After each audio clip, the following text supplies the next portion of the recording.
Muy bien. Bendiciones, siervo. ¿Me escucha, Olima? ¿Cómo le va?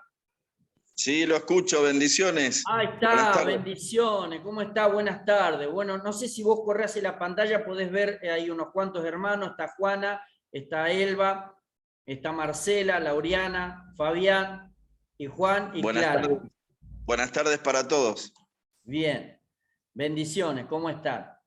Bueno, ahí estamos grabando, vamos a orar y les voy a explicar un poquito. Hoy vamos a hablar sobre Abraham, en la última clase quedamos así, pero les queda el material y les voy a explicar a ustedes por qué es este estudio de esta manera. Pero vamos a orar.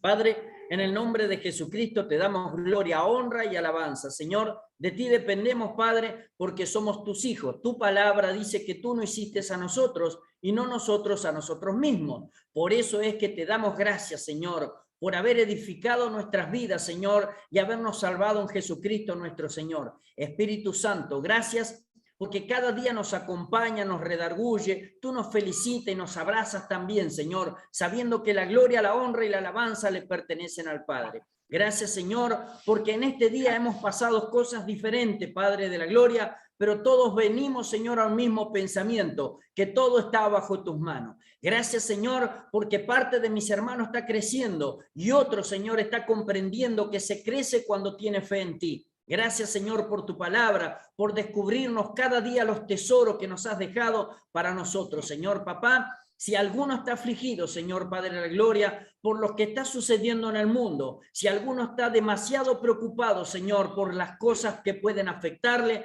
te pedimos que tú traigas paz a los corazones, Señor, que seas tú el que te lleves las cargas, las penas, las angustias, los dolores, que aumente la fe de mis hermanos, Señor, y que por sobre todas las cosas nos haga sentir en la unión de Cristo Jesús nuestro Señor. Sí, Señor. Espíritu Santo, queremos estar juntos, queremos unirnos en ti, Señor, queremos sentir tu presencia hasta el último rincón, Señor, de la República Argentina, para poder saber que tú vendrás a buscarnos, Señor Padre de la Gloria, y que te estamos esperando. Papá, hay fe todavía en la tierra, por eso si vienes ahora, Señor, hallarás esta fe, pero espera por misericordia un momento, porque hay muchos que todavía no conocen la salvación y no la aceptaron por gracia. Gracias, papito lindo, porque nos vas a dejar entrar en esta última cosecha, porque lo hemos de hacer, Señor Padre de la Gloria, para ti, Señor, y tú sorprenderás a muchos, y muchos tendrán estupor aún de tu pueblo, pero que sea para la salvación. Bendecimos tu palabra, Señor, te damos gracias, Espíritu Santo, y enséñanos a todos juntos, en el nombre de Jesús.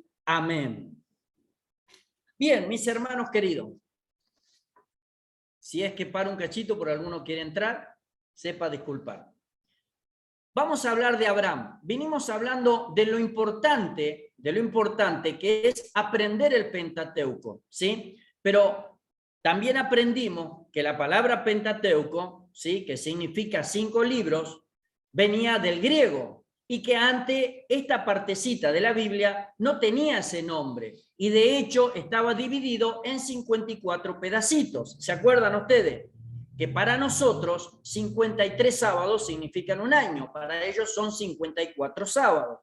Y cada sábado se leía un pedacito justamente de este gran libro que ellos le llamaban ley, ¿sí? La Torá, la ley. Entonces, ellos lo tenían así de esa manera. Ahora, ¿se acuerdan ustedes? Al poder hacerse la Sextuaginta, cuando un hombre agarró a 70 eruditos y los encerró para que pudiesen escribir la Biblia del hebreo al griego, los 70 escribieron lo mismo. Entonces ahí se dio a conocer de que sí le estaban diciendo la verdad de lo que decía en el hebreo a este hombre griego. Ahí fue cuando se le puso justamente este nombre que lleva ahora, Pentateuco, pero no era el original. Aprendimos también, y lo elemental y lo esencial, por qué nosotros, ¿sí? Venidos, nacidos del Nuevo Testamento, nacidos de Cristo, es necesario de que nosotros lo aprendamos, no como un cumplimiento de la ley del hombre, no como un cumplimiento de la ley que Dios le dio al hombre en lo terrenal. Escuche que le estoy dando información. ¿Se acuerda que en la Biblia, si bien hay 2 leyes, se representa como 3 leyes? ¿Se acuerdan? La ley de Dios, antes de que hubiera ley para el hombre, porque siempre la hubo, cuando dice en el principio creó Dios los cielos y la tierra, hay una ley exacta y divina. la ley de Dios, la ley que le dio al hombre, ¿sí? La ley dada a Moisés por los ángeles, dice, que era para que el hombre pudiese saber en qué estado estaba. Y la ley de Jesús, que es la misma que la ley de Dios, que está nombrada en el Nuevo Testamento. De hecho, si usted lee, dice, amaros los unos a los otros, dice, sobrellevar las cargas uno a los otros y así cumpliré la ley de Cristo. ¿Sí? Bien, eso es fundamental que nosotros lo tengamos en claro, porque lo pueden llegar a querer a confundir cuando dice, ¿viste que Jesús le hace la contra a Dios? Y usted dice, ¿cómo que le hace la contra a Dios? Sí, porque Jesús dice, le fue dicho, ¿sí?, de que ojo por ojo y diente por diente. Mas yo digo, y parecería de que Jesús está revocando la ley de Dios, y no es así. Lo que le está diciendo es que la ley perfecta de Dios, que era desde el principio, no era como la ley que le dio a Moisés al hombre para que supiese cuán pecaminoso es. Por eso es que Jesús dice, desde el principio no era así, porque esa ley que ustedes respetan, la ley de su padre, ¿sí?, la ley de Moisés, se la dio a ustedes para que ustedes sepan que tienen pecado. ¿Sí? Entonces, nunca el hijo va a invalidar una orden del padre, jamás. Eso debemos comprenderlo para que nadie venga a querer justamente con un juego de palabras poder poner otro razonamiento en su mente. Por eso cuando dice que nos era contrario en estatutos y ordenanza, habla justamente de la ley de Moisés. Por eso es que él vino a perfeccionar esa ley de Moisés con la ley de su padre. La ley de su padre, ¿cuál era? El amor. Y es por eso que él vino justamente a llenar esa ley de Moisés, a cumplirla con lo que Dios requería desde el principio, el amor. Muchos dicen, no, pero hasta que no vino la gracia no se demostró el amor. Y vimos nosotros, y por eso es imperativo y es bueno que nosotros aprendamos el Pentateuco, porque en toda la Biblia y en todo el Antiguo Testamento la gracia empezó a existir siempre. Desde Génesis capítulo 3, versículo 15, de que ya empieza la gracia. Y antes de eso ya la gracia le fue dada a Adán y Eva.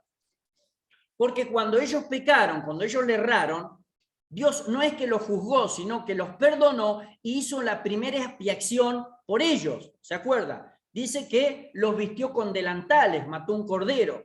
Entonces ahí empezó a demostrarse la gracia. Y de hecho hay partes en la Biblia que está aplicada la gracia y aún estando la ley. ¿Se acuerdan del rey David? ¿Sí? ¿Se acuerda que dijimos nosotros? A Jesús le trajeron aún en los tiempos de Jesús una mujer que la encontraron en adulterio. Y ellos decían, según nuestra ley, tiene que ser apedreada. Pero David fornicó y no fue apedreado.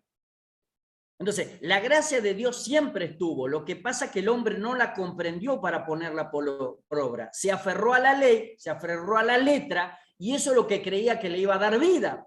Pero lo único que hacía eso es marcarle el pecado. Eso fuimos aprendiendo y muchas cosas más. Pero ¿qué es lo que quiero decirle? Hoy vamos a hablar de Abraham, lo último, como modo de información, y de la página 61 en adelante, la tarea le corresponde a usted. A ver, son unas cuantas hojitas, pero vamos a tener el tiempo para poder responderla hasta el 28 de febrero o 1 de marzo, cuando nos encontremos todos juntos en La Plata, el que puede venir. Allá Diceda va a ser un hermoso evento, ¿sí?, en un lugar muy lindo. El pastor Olima fue la otra vuelta, conoció ese lugar muy lindo, muy grande. Ahí nos vamos a reunir el 28 de febrero y el 1 de marzo, y ahí puede usted también o traer el material o mandarlo, hojita por hojita. Si a usted le queda más cómodo cada hojita que va haciendo, mandármela, yo la pongo en un archivito y ahí después las vamos a ir corrigiendo, ¿sí? Ahora, ¿por qué desde la página 61 en adelante lo va a hacer usted? Porque es toda información. Y lo interesante es que usted pueda ser corto, preciso, pero que yo me dé cuenta que leyó justamente esa partecita. Son preguntas muy cortitas, pero cuando usted finalice y junto con toda la información que tenemos, se va a dar cuenta cuán rico es el Pentateuco, cuán rico es lo que ellos cumplieron como ley y nosotros lo cumplimos como gracia, porque sin el poder del Espíritu Santo no se podría cumplir. ¿Sí? Entonces, ahora, si alguien le pregunta a usted, hermanos queridos, porque me interesa que estos conceptos queden en su vida, ¿sí? No se me asuste, ¿sí? No haga como el gaucho que se sacaba el rebenque y se asustaba. No, si alguien le dice, a ver, con un tono medio hebreo, usted así, dice, usted que estudió en seminario, ¿es preciso Torah? Sí que es preciso Torah. Hombre, dígale, claro que sí. Si yo no aprendo lo que usted dice Torah, si no aprendo el comienzo, no voy a saber nunca de qué familia vengo. No voy a saber que desde el principio el Señor me perdonó. No voy a saber por qué estuve en los pensamientos del Señor antes que usted me hable de esa manera. Claro que es preciso. Por eso es que dice que ahí está todo el ejemplo que nosotros necesitamos para tener una vida santa, una vida buena, y Él venga a buscarnos. ¿Sí? Ahora, cuando le digan así, y usted le dice, pero bueno, entonces es necesario circuncidarse.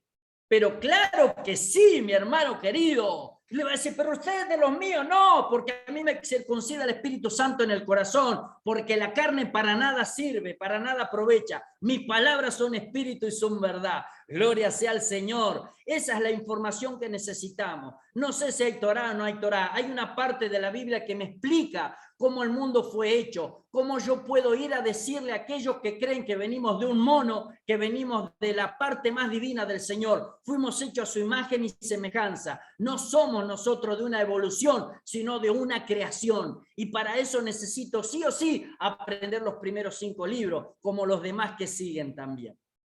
Ese es el concepto de poder tener esta información, de no asustarnos, de no creer que Dios hizo una división. Él dijo que de las dos hizo un solo pueblo, rompiendo la pared intermedia y obviamente derribando los argumentos y las enemistades para hacer de los dos un solo hombre. Y esa es la parte a la cual uno quiere saber, no simplemente tener una información aislada, sino tener justamente el conjunto de información para que nadie pueda venir a querer decirle una cosa que no corresponde a la Biblia. ¿Sí? Ese es el concepto general de Pentateuco, de poder saber que nosotros necesitamos aprender de toda la Biblia, de todo el canon, porque así Dios lo quiso. Claro que nosotros no vamos a hacerle, pero usted toma el nombre Pentateuco, y bueno, y muchos también toman homilética y no viene tampoco de donde viene, ¿sí? Entonces, sabemos nosotros para qué sirven esas herramientas, pero sabemos que el Espíritu Santo que está en nosotros está por sobre toda herramienta. Y eso es lo bueno, que cuando nosotros sabemos identificar el poder del Espíritu Santo, estudiamos su palabra porque ella es vida y es verdad.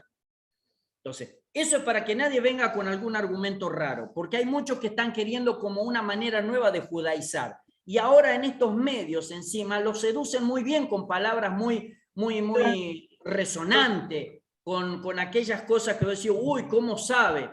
Y en realidad, si a usted no lo lleva al arrepentimiento, si a usted no lo lleva al conocimiento de Dios, no está bueno eso, ¿sí? Se reúnen y se ponen un montón de títulos y empiezan así, ¿es Torá o no es Torá? Y le empiezan a confundir a las mentes, ¿sí? Y muchos terminan diciendo, no, es necesario de que nosotros aprendamos, es necesario de que nos arrepintamos. Y si queremos arrepentirnos más, es necesario el conocimiento de su palabra. ¿De cuál palabra? De toda la Biblia, ¿sí? Eso es lo bueno, mis hermanos queridos, un resumen. Por eso es que les dejo estas tareas de la página 61 en adelante. Y otra cosa que es interesante y que me interesaría a mí en especial, que ustedes puedan conversar. Si alguno se traba, si alguno no puede, tiene el permiso para poder llamar a su hermano, ¿sí? En el horario en que pueda, pidiéndole la bendición. Y eso es lo bueno, en que vamos a entender, si vos entendiste esto, yo entendí lo otro. Y si vos entendiste lo otro, el otro entendió otro poquito. Y allí ayudarnos, ¿sí? En esta magnífica tarea de poder aprender la palabra de Dios. Entonces, acuérdese, tiene hasta el 28 de febrero. Le iba a decir hasta el 29 de febrero. Me decía, bueno, vamos a tener un montón de tiempo, ¿no? Pero bueno, la cuestión es esta, de que podamos aprender. Lo último que queda es hablar de Abraham. Y vamos a sacar la esencia, ¿sí? Le voy a dar información, vamos a leer, pero vamos a sacar la esencia de Abraham. A ver, un poquito resumiendo, yo sé lo que va a ir. Y le voy a enseñar algo. Algunos hermanos que tuvieron en otras materias se van a acordar de lo que voy a dar cuando muere Sara. Pero la cuestión es esta, es entender cómo es el lenguaje de la Biblia. ¿Se acuerdan que nosotros empezamos hablando también el lenguaje figurativo de la Biblia? Y que la Biblia tiene mucho lenguaje figurativo por una razón en especial. es tan grande la cantidad de años que pasaron que no se puede resumir en un libro. ¿Se acuerda que le dije? El mayor error de los hombres es querer ponerles años a Génesis. Y es un libro donde no se puede contabilizar los años. Porque el que lo escribió por revelación del Espíritu Santo a su vida. Y el Espíritu Santo le reveló lo que era necesario para las generaciones futuras. Por eso hay mucha información en una extensión de años muy grande que no le fue dada.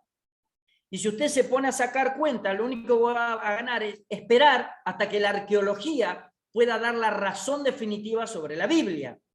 Que eso es lo que está pasando, ¿sí? En un principio querían descalificar la Biblia por el carbono 14, pero al encontrarse un montón de cosas en los años venideros, se dieron cuenta de que les falló el carbono 14. Entonces, volvemos a decir, no hay nada más fiel que la palabra de Dios. Y es ahí donde nosotros debemos aferrarnos. El mejor ancla para el alma, dice su palabra. Vamos a hablar de Abraham. Entonces se acordó, ¿no? Página 61 en adelante, ahora le queda la tarea a ustedes. Tienen hasta el 28 de febrero. Pueden consultarse, pueden hablarse, no sean tan cerrados, ¿sí? Háblense entre ustedes, que eso es lo bueno. Si alguno quiere estudiar algo, acuérdese, estoy dispuesto. Hay un conjunto de personas, vamos a ver si puedo dar el estudio de Adiseda que le decía. Bien, vamos a comenzar. Página 52. Dice Abraham, Génesis capítulo 10.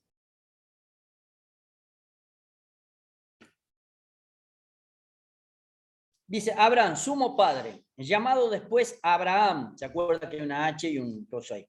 Padre de una multitud, es el personaje más prominente en toda la historia bíblica, desde Adán hasta Moisés, y uno de los más grandes hombres de la raza humana. Ahora, ¿por qué dice uno de los más grandes hombres de la raza humana? Porque hasta ahora nosotros vimos de que Dios estaba interesado en mantener una familia de la cual vendría su Salvador, ¿sí? Acuérdese que Génesis 3:15 ya promete, ¿se acuerda usted? ¿Sí? Y tu simiente, le dice. Entonces le habla a la mujer, tu simiente, la simiente de una mujer. Habrá una lucha y la simiente de la mujer va a vencer a la simiente de la víbora. Hay dos razonamientos acá, mis hermanos queridos, que muchos no conocen o no quieren conocer. Cuando Dios habla a la serpiente, le dice que la simiente de la serpiente iba a luchar con la simiente de la mujer. Por ende, hay muchos que están naciendo en el diablo. Y eso es algo que sorprende. Pero hay muchos que nacen en el diablo. Y tenga usted cuidado con eso. Porque el diablo, cuando toma una persona, lo único que lo hace es ir en contra de la simiente de Dios. Y usted es la simiente de Dios. ¿Sí?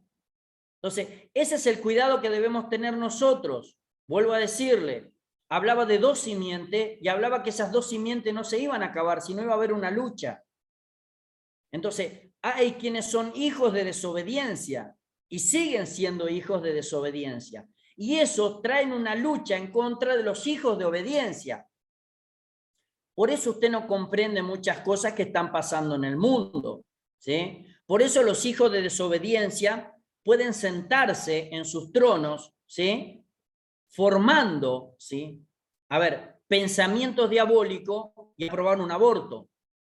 Entonces, ¿por qué? Porque sin querer ellos están tan embotados que no saben que eso que están haciendo va en contra de la simiente del Hijo del Hombre. Como no conocen, ¿sí? Veo que la palabra de Dios dice que algunos creen que van a hacer servicio a Dios, pero en realidad no lo están haciendo. Entonces, acuérdese que siempre está esa guerra, desde que Dios lo prometió, Dios lo soltó. Cuando Dios suelta algo, lo soltó en la tierra, no lo mantuvo en el cielo, sino le dijo, tu simiente, ¿sí? Luchará contra la simiente, y tu simiente le herirá en la cabeza, y ella le herirá en el calcañar. Entonces, más allá de que en Cristo Jesús sucedió eso, siempre sigue habiendo esa simiente y sigue habiendo esa lucha, porque Dios lo soltó en la tierra. Todas esas cosas, desde que Dios lo dijo, la simiente de la serpiente trató siempre de acabar con la simiente justamente de quien te da la promesa. Por eso es que, a ver, hasta ahora nosotros teníamos la esperanza en Dios de que de la familia de Set vendría el Salvador. Pero ahora se achica, porque ya no es más la simiente de Set, sino ¿de quién? De Abraham. Entonces, ahora miren cómo hace Dios, cómo fue la selección. De una simiente grande, eligió a uno. Y ese uno es Abraham. Por eso que es más importante y prominente, porque tuvo que llenarse de mucha fe para que pudiese seguir de él la simiente del Salvador.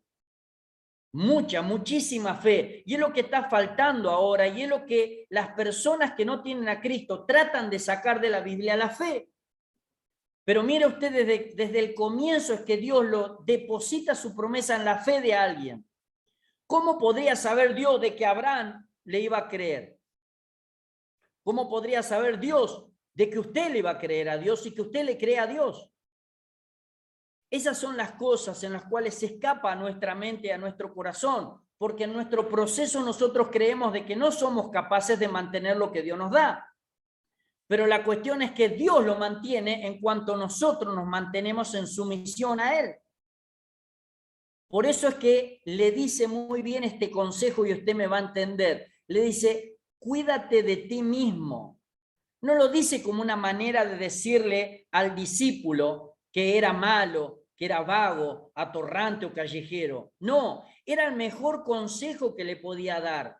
Cuando él vio que había depositado en su fe la semilla de seguir el evangelio, dijo, cuídate de tú mismo. No vaya a ser que en la mitad de carrera vos pierdas eso, porque en realidad no vas a perder vos tu salvación quizás, pero sí vas a hacer perder a un montón que esperaban justamente en tu fe. Y eso es lo que nos tiene a mantener a nosotros sobre qué, sobre el río de la fe. No es por nosotros, sino es por Él. Y es así como muchas veces cuando nosotros pasamos momentos en los cuales decirles que no damos más, es ahí donde nosotros tenemos que poner la mirada en Él, en lo que Él depositó en nuestra fe. ¿Se corta la línea en nosotros? O aunque sea sostenido de un hilo, seguimos que la línea pueda avanzar. Ya no es por nosotros, sino por lo que Dios depositó en nuestra fe. Vuelvo a decirle, muchos de nosotros creemos que debemos mantenernos para que Dios nos ame. Y lo que Dios necesita es nuestra fe en Él. Dice, padre de una multitud, es el personaje más prominente en toda la historia de la Biblia, desde Adán hasta Moisés, y uno de los más grandes hombres de la raza humana. Era descendiente de Sem, hijo de Taret, y hermano de Aram y Nacor. Nada sabemos de su madre, dice. Nació en la capital de Ur, que estaba situada en la parte más fértil del valle de Sinar, 10 kilómetros al oeste del río Éufrates y 200 kilómetros al norte del Golfo Pérsico, habiendo sido antes el puerto de aquel país. Ur, actualmente Orfa, que significa fuego, tal vez una de las referencias al culto idólatra que se practicaba en aquel lugar. A ver, era idólatra en un principio, pero ¿por qué llevó Dios a seleccionar a alguien que era idólatra? Siendo su padre y sus hermanos creadores de ganado, no es extraño que él escogiera el mismo oficio. El hecho más importante en los primeros años de la vida de Abraham es que éste se perfila como monoteísta en medio de un pueblo politeísta y totalmente pagano. ¿Qué era lo que miró Dios en su corazón? Que él se acordaba de dónde nació. ¿Sí? Todos estos pueblos en un principio se dicen que eran pueblos semitas, porque venían de la descendencia de Sem. Entonces, él, por más que los demás se desviaron, en su corazón había algo que le decía de que no era correcto en lo que estaban creyendo. Y él, aunque era muy común y normal tener muchos dioses, él sentía en su corazón que había uno solo. Ahora, la idea es que nosotros debemos conocer no solamente que hay uno solo, sino cómo hacemos para expresar ese conocimiento y que las personas puedan saber que hay uno solo. Yo podía preguntarle a ustedes, ¿cómo me doy cuenta de que usted cree en un solo Dios? ¿Sí? Y claro, si yo lo dejo pensar, usted va a agarrar bien el hilo. Pero que si tal, si viene alguien y le pregunta, lo escucha hablar y dice, don, y le interrumpe, ¿no? Y usted dice, ¿qué cree? ¿Cómo sé yo que usted cree en un solo Dios? Entonces, ese es el conocimiento que debemos tener para presentarlo exactamente de la misma manera. Nuestro corazón en un solo Dios. Siendo padre y sus hermanos creadores de Abraham, este se perfila como monoteísta. No sabemos a ciencia cierta, dice, no sabemos a ciencia cierta si Abraham era monoteísta desde su niñez o si siendo pagano llegó a conocer la fe en el Dios verdadero. Dice acá las opiniones de los historiadores y de los exegetas se dividen totalmente. Hay razones para ambas hipótesis, dice, pero lo notable y lo importante es que no solamente recibió Abraham de algún modo la doctrina de un solo Dios verdadero, sino que este mismo Dios llegó a ser la vivencia básica y primaria de su vida, de toda su vida. Ese Dios era su amigo, Santiago 2:23, creyó en él y su fe le fue contada como justicia, o sea, como justificación. ¿Qué es lo que sorprende de Abraham antes de seguir? Que aunque Abraham venía de una familia pagana, él sentía en su corazón que había un solo Dios. Pero lo que le encantó a Dios, para que usted entienda, que él creyó que había un solo Dios y que lo esperaba. Por eso cuando hubo una relación, cuando él pudo decir, yo tenía razón, había un solo Dios. Cuando hubo una conversación, cuando hubo un acercamiento, cuando el Espíritu Santo, para que usted me entienda, pudo llegar a su vida, él no tuvo más dudas. Él no tuvo que mirar al costado y dijo, Él es mi Dios.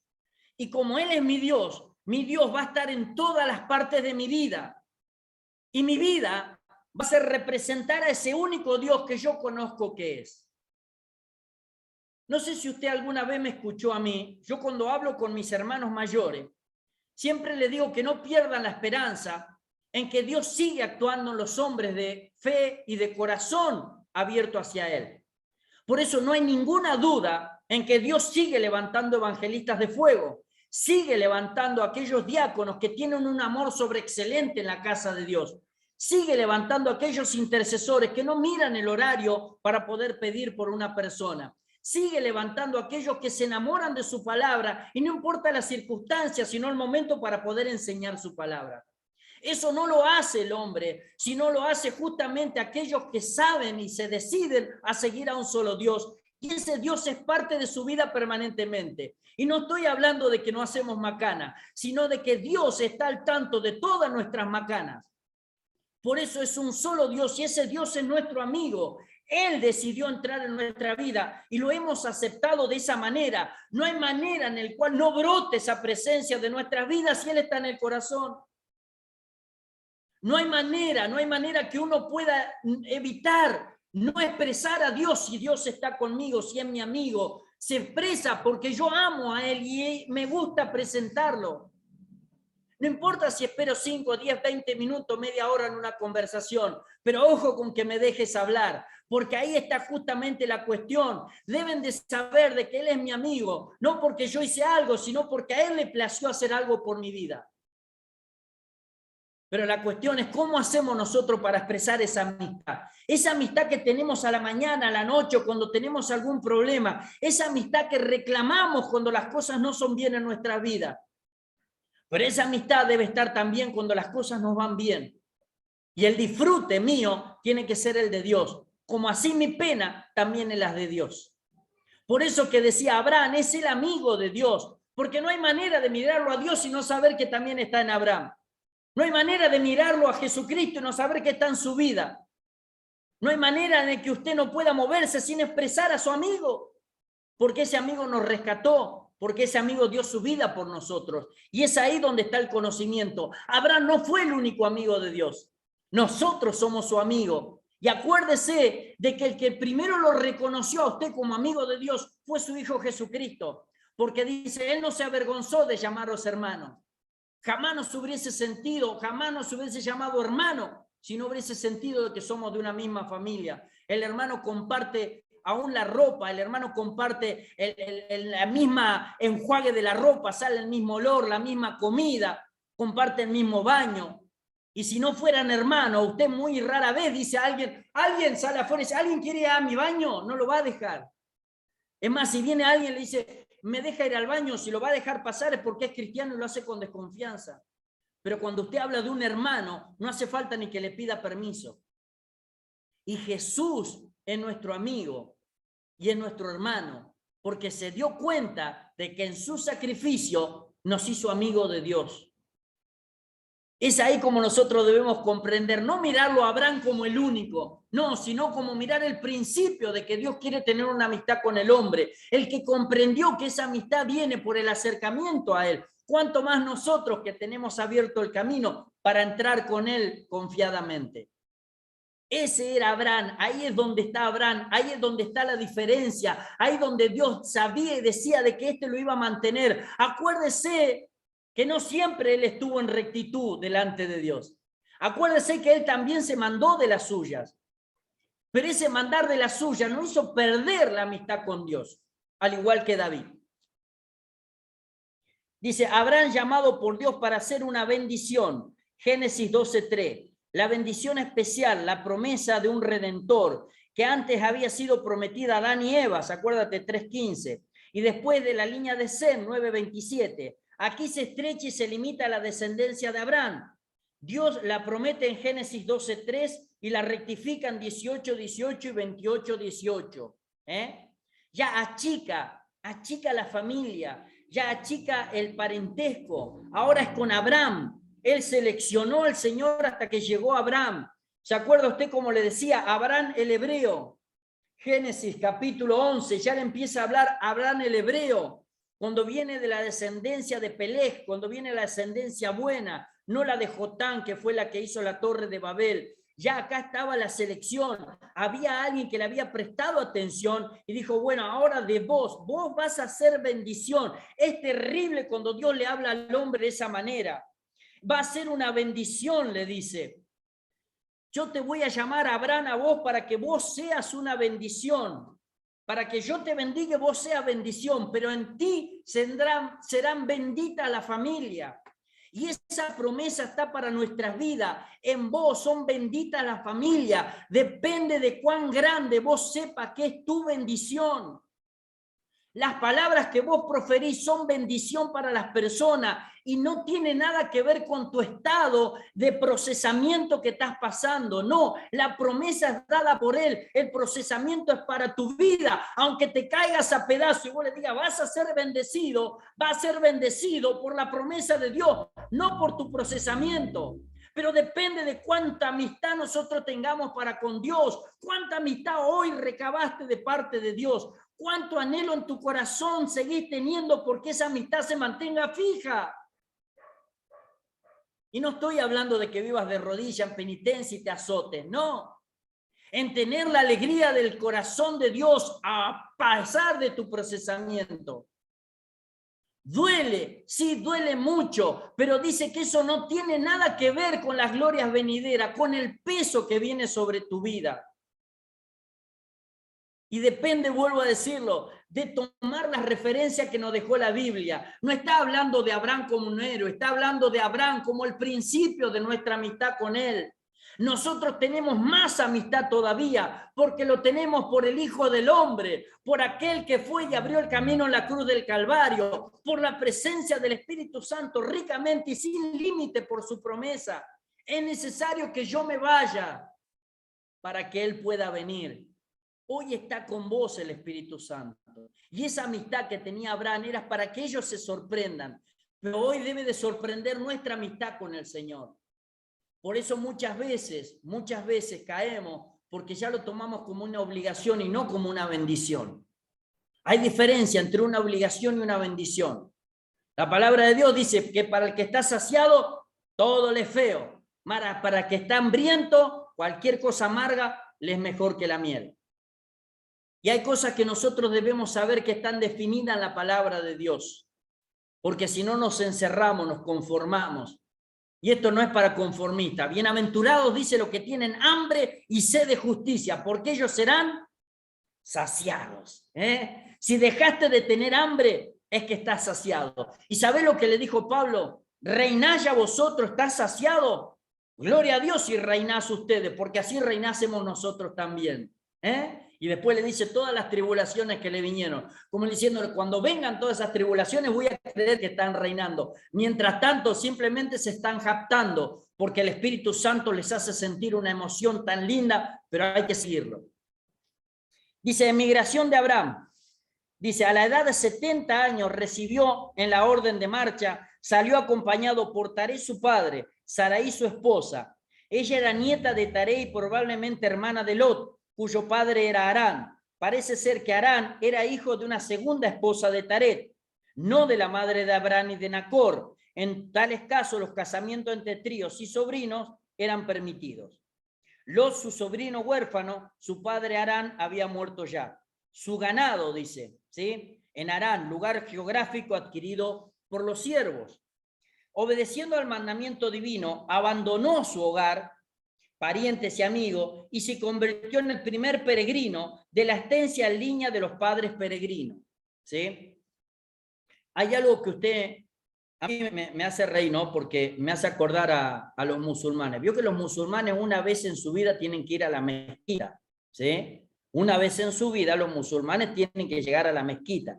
¿Sabe qué dicen que hay adentro de la mezquita?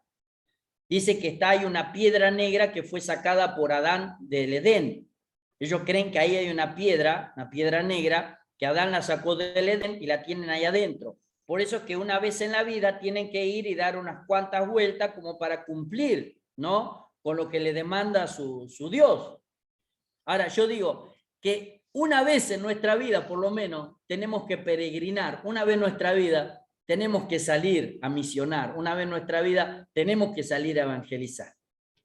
Esa es parte de nuestra vida, esa es parte de lo que Dios pone en nuestro corazón, es parte de eso.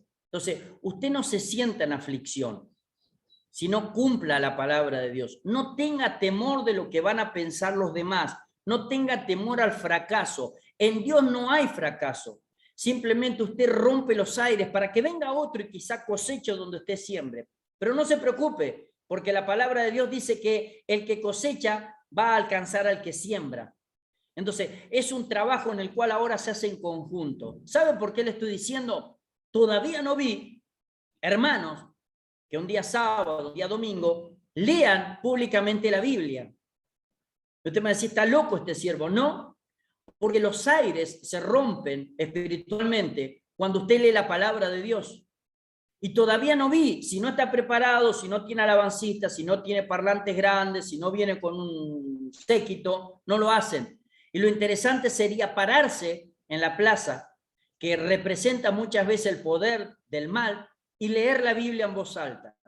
Eso rompería los yugos de maldad, desataría a las personas, rompería todas las hechicerías que hay en esos lugares, y la gente aceptaría el evangelio mucho mejor cuando su hermano o su hermana pase a evangelizar. Pero ahora, ¿quién se animaría a sembrar para que otro coseche? Dice, otros opinan que era preciso que saliera cuanto antes del ambiente de Ur. Dice, ¿por qué? Dice, se fue 750 kilómetros al noreste, llegando a Harán, ciudad situada en el valle hermoso y próspero. No sabemos por cuál es la razón que él dio la vuelta por Harán en lugar de llegar directamente a Canaán. Él estaba en Ur, se dio una vueltita, una media vuelta y se fue justo a Harán, en vez de venir de nuevo directamente para Canaán, ¿sí? No se cuenta, no se dice la Biblia. Por eso muchos creen que como era preciso que saliera de ese ambiente, lo dejó salir Dios para procesarlo, para entenderlo en Aram. Pero sucedieron cosas muy lindas en Aram. Por eso yo creo que todo fue parte del Señor, en Padán Aram, ¿sí? Hay una de los escritos más lindos que hay y que dan una sensación muy linda sobre lo que Dios hizo sobre su siervo. Y es las cartas de Mandamarga. Si alguno tiene la posibilidad de leerla, se va a dar cuenta, o la historia de Gilgamesh, que en realidad son justamente lo que hizo Dios con su pueblo. Simplemente que los paganos lo quisieron tomar para él. Siempre que pasa un hijo de Dios, deja cosas buenas. Y aunque el enemigo quiera revertirlo, tomarla para su lugar, no puede con lo que hace un hijo de Dios. Por eso le digo, no tenga temor usted al fracaso. Jamás lo que usted haga para Dios va a caer en un fracaso. Siempre va a caer en una bendición. Entonces, usted tiene que saber qué es bendición. Donde usted vaya, tiene que haber bendición. Y eso es lo que hace a la diferencia de los hijos de Dios. Que donde uno llega hay bendición. Mire, el otro día que fuimos a una reunión, el viernes pasado, en La Plata, el sábado me invitaron a un aniversario en una iglesia, en una congregación de Berisso, al lado de La Plata. Una congregación muy hermosa. ¿Por qué le voy a explicar? En Berisso es una tierra donde se fundó sobre inmigrantes. La mayoría de las familias de Berisso son todos de inmigrantes. Sí, hay, pero lo que usted busque, bielorruso, árabe, todo, está lleno de todo lo que están ahí. Entonces, todas esas personas están acostumbradas a ser familia. Cuando se forma una iglesia, es hermoso porque todos los que vienen son todos familia. No viene uno, viene toda la familia. Y de todas las familias que se encuentran ahí, empiezan a conocerse porque son familias de distintos lugares. Había italianos, había portugueses, estaban ahí hermosos los que estaban en cosas. Y el siervo, para honrar a los pastores, puso una mesa al costado para los pastores y para los demás. Pero vuelvo a explicarle lo que es la gracia de Dios. Empezamos a hablar con un hombre ruso que conocía a Vladimir, el hombre que está justamente en lo de Néstor Campo en Citibel, y nos pusimos a hablar y terminamos hablando de Dios, y cuando nos dimos cuenta, fuera de la mesa de los pastores, se habían reunido un montón para seguir con la charla. Y eso es lo que quiero que entienda, hermano querido, que la bendición está cuando usted cree que es bendición, cuando usted sabe que es bendición, ¿sí? Me fui con el bolso porque a las 12 de la noche salía el micro, eran 12 menos 10 y todavía estaba ahí. Y yo dije, bueno, Señor, no llego, no sé, dormiré donde vos digas. Y un hermano y una hermana se levantan y me digan, vamos, siervo, yo lo llevo, porque usted fue bendición para nuestras vidas y usted no va a perder el micro. Esas son las cosas que hace el Señor cuando vos procurás siempre darlo a conocer a Él. No hace falta que vos pidas, no hace falta que vos, sino Dios está siempre en tu asunto. Dios sabe las cosas que vos necesitas.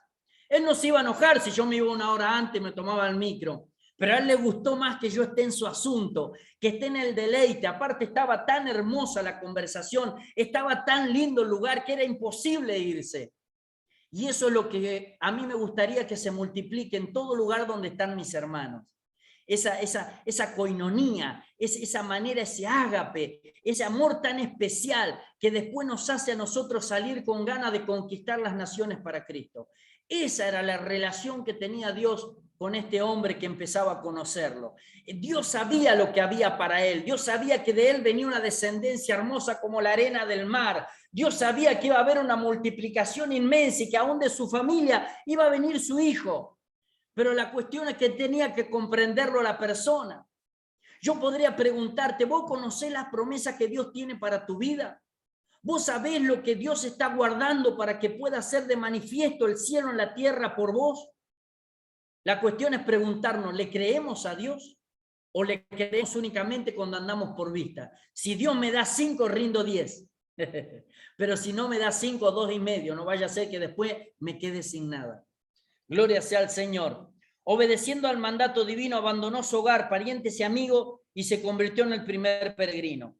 Dice, no sabemos de su padre Taré y sus hermanos si se convirtieron a Dios verdadero, pero sabemos que continuaron conservando sus ídolos. ¿Sí? Génesis 31, 19, ¿se acuerda usted? Sus parientes tenían ídolos. Sus parientes seguían con los ídolos que habían traído de allá.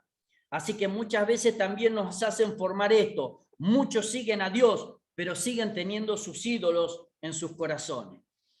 Y lamentablemente, hasta el día de hoy, seguimos en lo mismo. Muchos de mis hermanos diciendo de que no son estructurados, diciendo de que no son ellos religiosos, dan a entender de que tienen ídolos. Vuelvo a decirle, debemos nosotros de reconocer y saber que somos la luz del mundo. Y la luz del mundo es algo que alumbra limpiamente. No puedo tener la luz del mundo y un escudo de Boca o de River acá en esta luz, ¿sí? Porque no va a servir, porque va a dar lugar a que muchos se confundan. Entonces, vuelvo a decirle esto, debemos de saber cómo expresar a Dios para con los demás.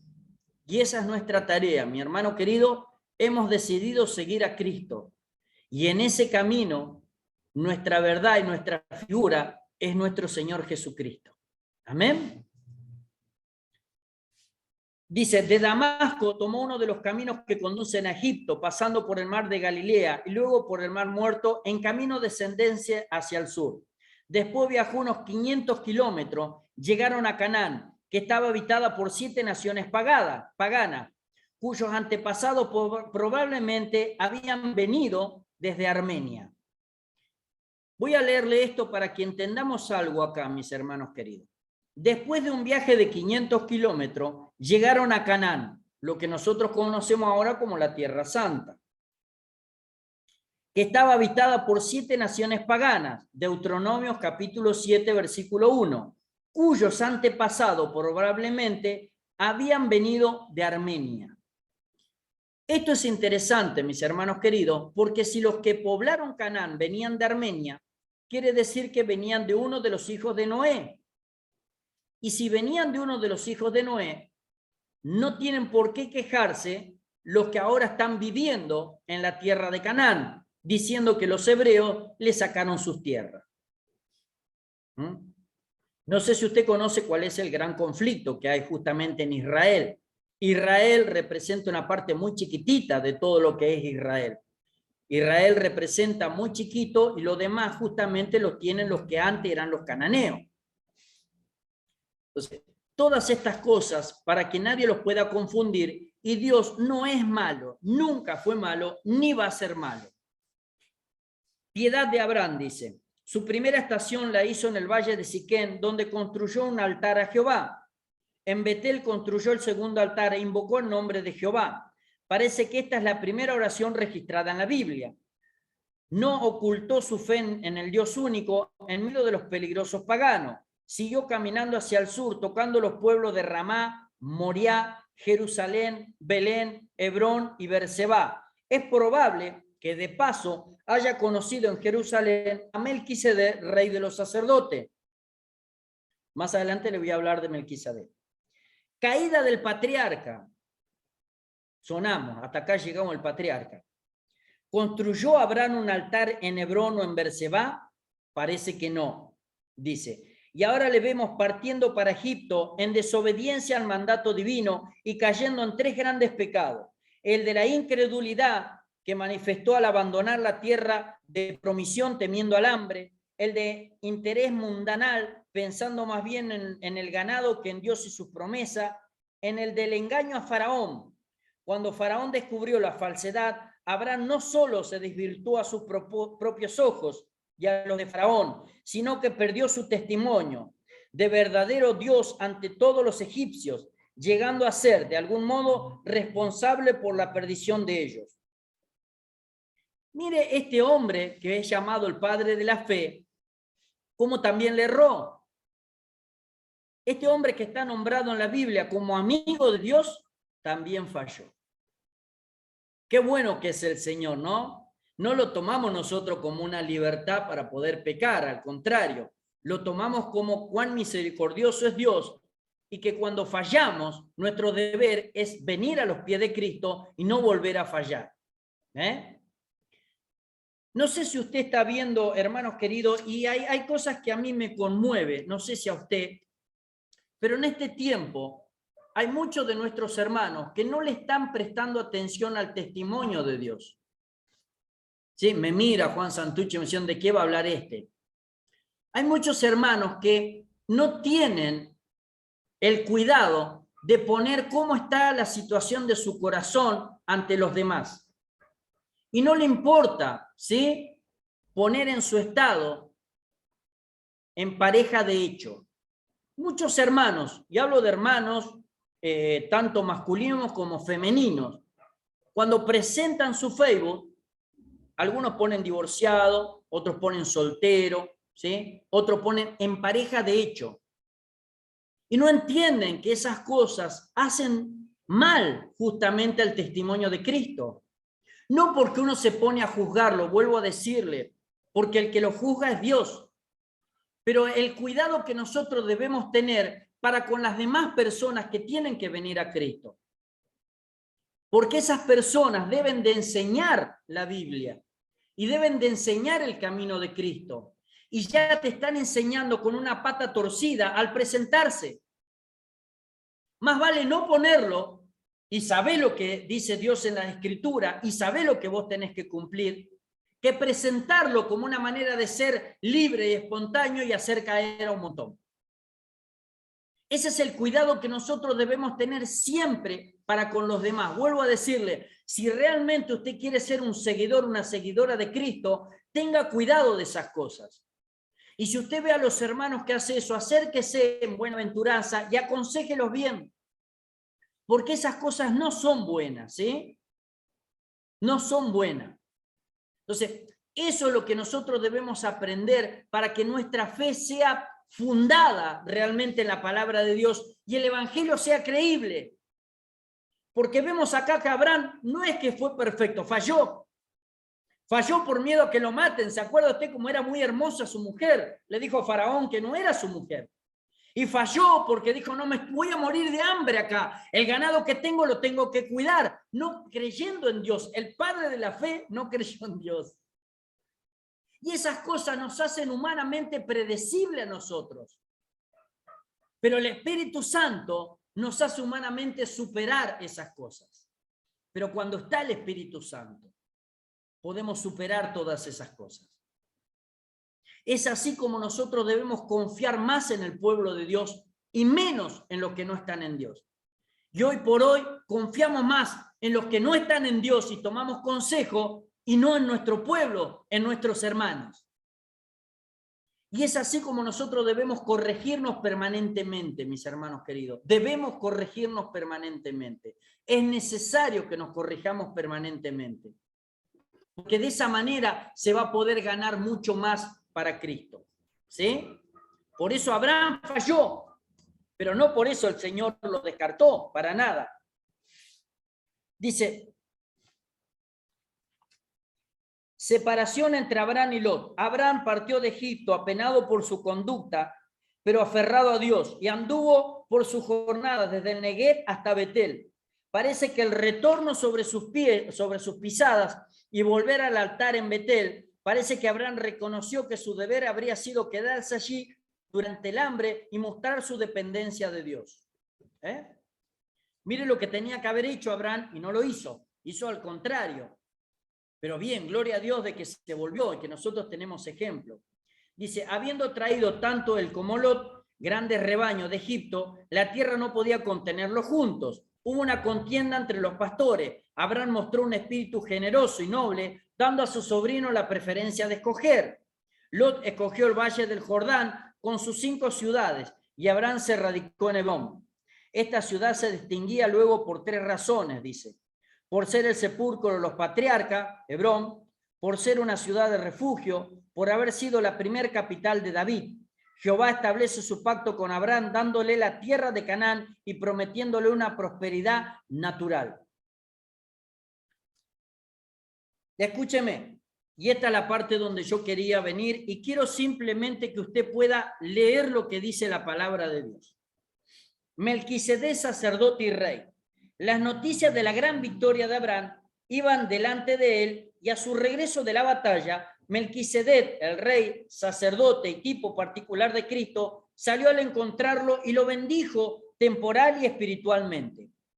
Génesis 14:18. Abraham le pagó los diezmos de todo, 14:20. Y de esta manera reconoció la superioridad de su sacerdocio. ¿Qué reconoció Abraham en Melquisedec? La superioridad del sacerdocio de Melquisedec. ¿Sí? Bien, ahora cuando usted ve en Hebreos, que habla de nuevo de Melquisedec, le habla a los hebreos. Y los hebreos tenían como sumo sacerdocio al arónico. ¿Sí? Entonces, ellos creían que con el sacerdocio arónico, Dios ya lo había terminado de bendecir. El escritor de Hebreos, que para mí fue Pablo, pero dicen que no se sabe, lo que le estaba diciendo es marcando de nuevo la superioridad de Melquisedec como sacerdote. Por eso cuando este hombre, Abraham, le paga los diezmos a Melquisedec, lo hace una vez y para siempre. Porque el sacerdocio arónico, dice, necesita ser reemplazado porque hay muerte del sacerdote. Pero el sacerdocio de Melquisedec, una vez y para siempre, porque no hay muerte. ¿Me va entendiendo? ¿Sí? Por eso es que dice que él pagó los diezmos, porque sabía que se lo pagaba al sumo sacerdote, que no necesitaba ser reemplazado. Por eso el Salmo le dice, te llamé con el sacerdocio de Melquisedec. Dios le dice a su hijo que iba a tener ese ministerio de sacerdocio porque él nunca iba a morir. Por eso cuando le pagó a Abraham, le pagó por todas las naciones y por todas las generaciones, porque ese sacerdote nunca murió y nunca va a ser reemplazado. Tiene un principio de sacerdocio, pero no tiene fin. Quiero que estudie esa parte, que comprenda su corazón. ¿Por qué fue dicho esto? Este es el primer caso en la Biblia que se menciona el diezmo, aunque la práctica podía haber existido ya. Melquisedec desaparece tan de repente como vino. Transcurrieron casi 1000 años antes de tenerse otra noticia acerca de él. Juró Jehová y no se arrepintió. Tú, el Mesías, eres sacerdote para siempre según el orden de Melquisedec. Salmo 110:4. Había un interés de Dios en que se supiera que hay un sacerdocio mucho mayor que el arónico. Por eso es que Dios nunca dejó de revelarlo en toda la historia de la humanidad. Y ese sacerdocio es el que ganó Jesucristo. Por eso dice, tenemos un sumo sacerdote que fue tentado en todo. Un sumo sacerdote, dice. ¿Sí? Y es ahí donde nosotros entramos en la comprensión de la palabra. Es ahí donde entramos justamente en nuestros deberes de cómo debemos hacerlo. Dice, combinando el oficio de rey con el de sacerdote, Zacarías 6:13. Quiero pasar, mis hermanos queridos, a la muerte de Sara.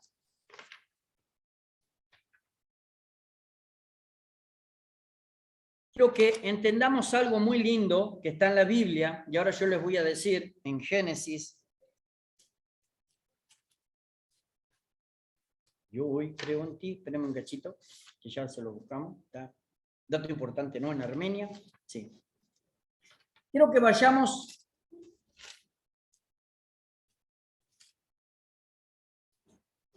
Génesis 21, por favor.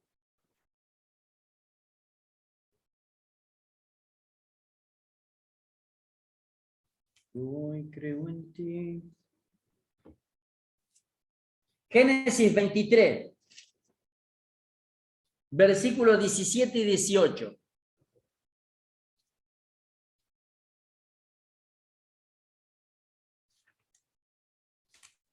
Dice, Sara murió a la edad de 127 años, mientras usted busca Génesis 23, 17 y 18.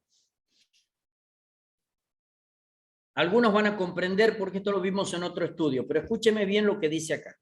Sara murió a la edad de 127 años, 62 años después de las salidas de Aram.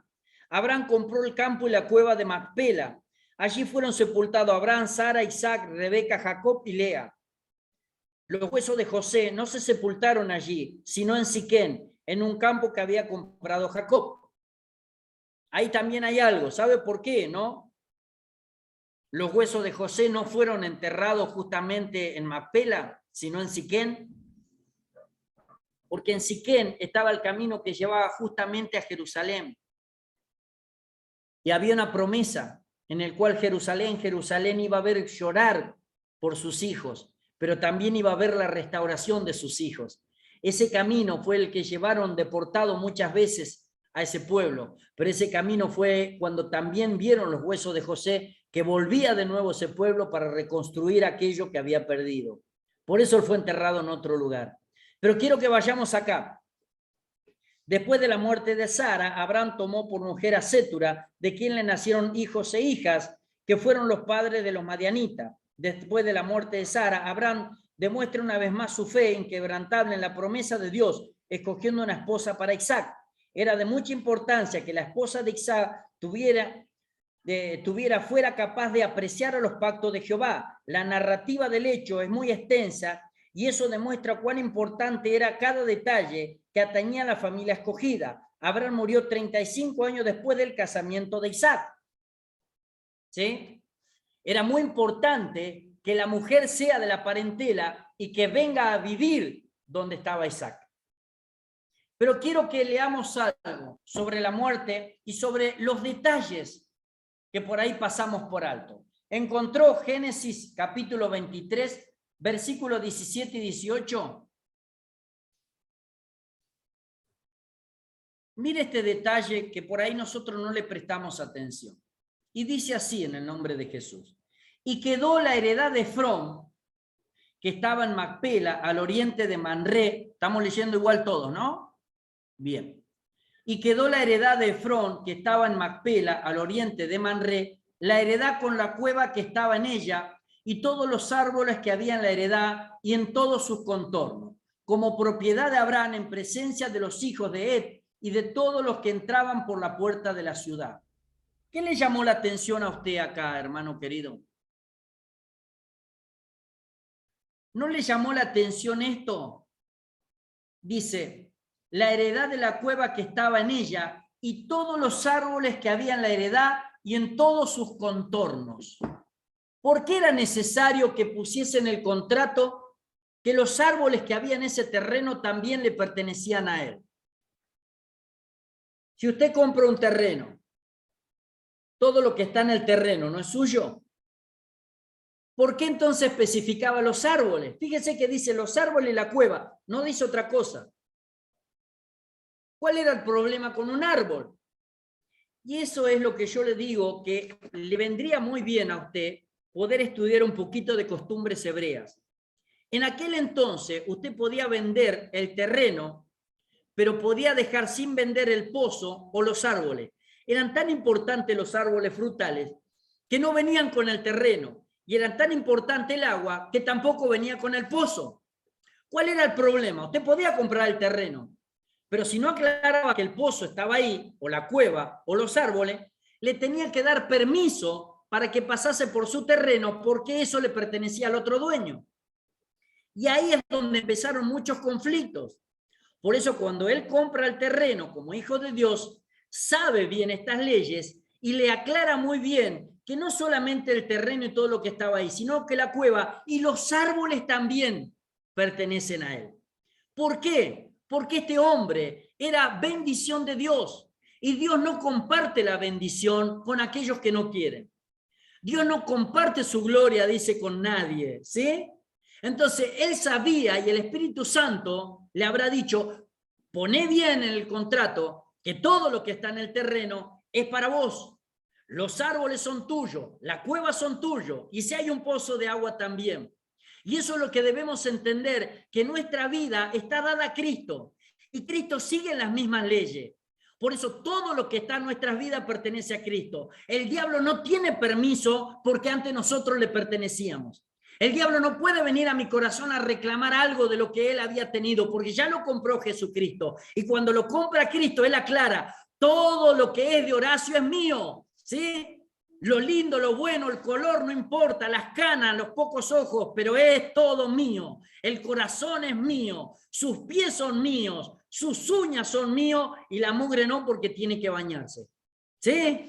Eso es lo que quiero que entienda. Ese es el corazón de la Biblia. Usted es de Cristo, totalmente de Cristo. Por eso cuando hay muchos de mis hermanos que dicen, oh, pero todavía no puedo dejar de fumar, déjalo, ya el Espíritu Santo le va a dar. No, le estás dando dentro del contrato que los pulmones no son tuyos. Él puede venir a reclamar tus pulmones. ¿Por qué? Porque vos no se lo dejaste a Cristo. Y así esas son las cosas que se ven. ¿Cuántas cosas que no se ven en el corazón y que le damos permiso? Porque no pusimos en el contrato que somos totalmente de Cristo. Lo bueno y lo malo, lo lindo y lo feo. Yo tengo más de feo que lindo, pero soy de Cristo. Él me moldea, Él me arranca, me saca, me pone, me hace, me golpea, me acaricia, pero soy de Cristo. En el contrato lo especifica así. Su sangre me compró totalmente. No hay un solo pedacito que pertenezca al diablo. Gloria sea al Señor, porque si me voy así como estoy, me voy al cielo. Y eso es lo que usted tiene que saber. Hoy viene el Señor Jesús,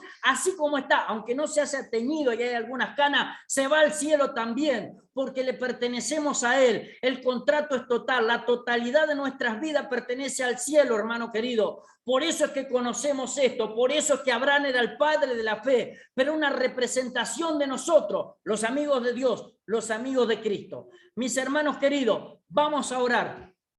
Padre, en el nombre de Jesús te damos gloria, honra y alabanza. Te bendecimos, Señor.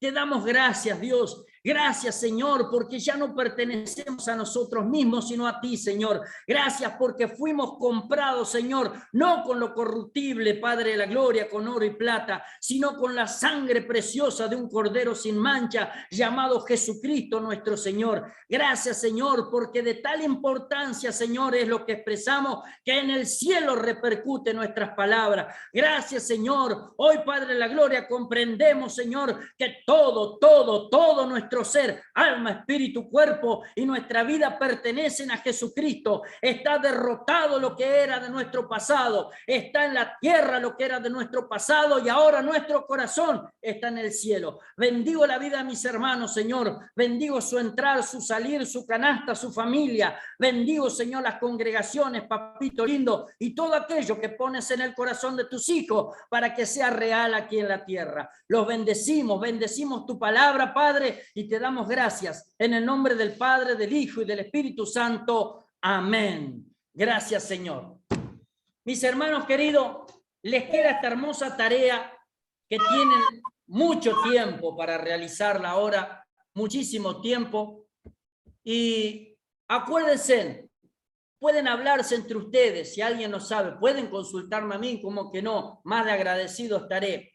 Pero la cuestión es que tienen hasta el 28 de febrero. Si el que lo va haciendo una hojita y me lo quieren mandar, está bien. Esa va a ser la evaluación, y al terminar ustedes ya cuando lo tienen, le damos la puntuación. Y acuérdense algo, por favor, si alguno todavía no tiene el boletín o le falta el boletín sobre la materia que hizo, hágamelo acordar por WhatsApp, que le voy a pedir a mi esposa que lo pueda realizar, ¿sí?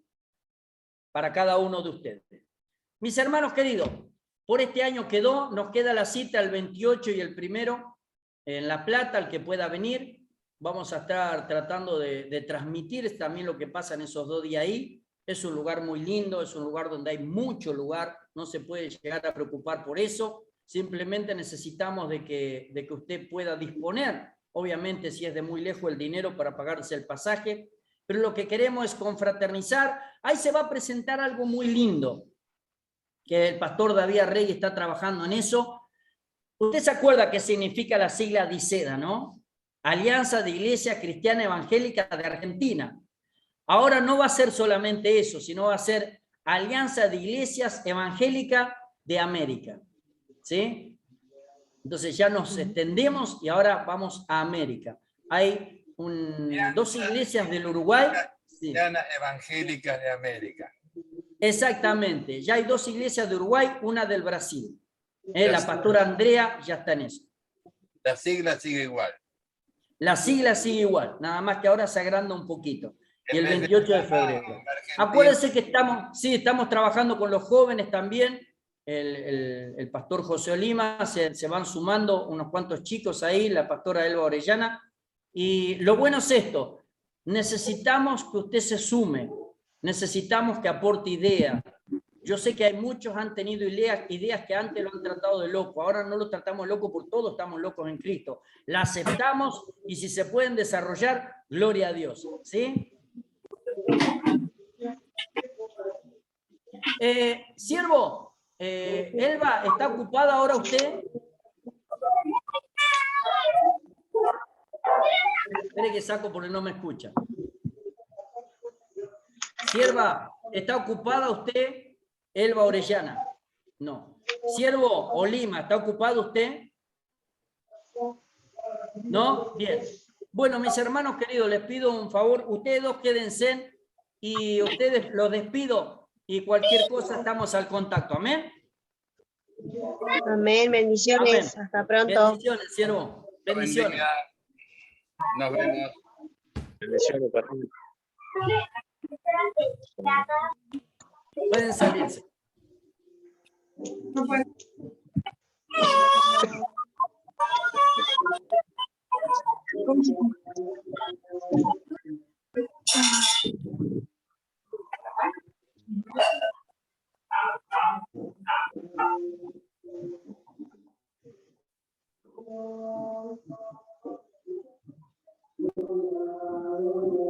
Bien. Gloria a Dios. ¿Quién se me fue? ¿Se me fue la sierva? No. Juana, ¿podés salirte, sierva? Para José, se me fue la sierva. Ahora le vamos a mandar un mensaje acá. Ahora saco a Juana. Juana, no quiero sacarte. Eliminar. Bien, para que se me fue. ¿Cómo anda, siervo? Pon el audio, siervo, así te escucho.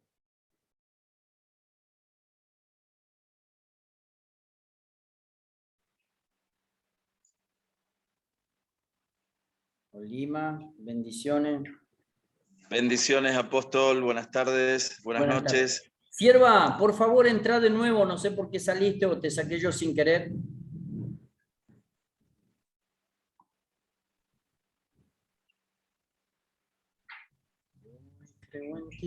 Espero no haberla sacado yo, pobre. ¿Cómo estás, siervo?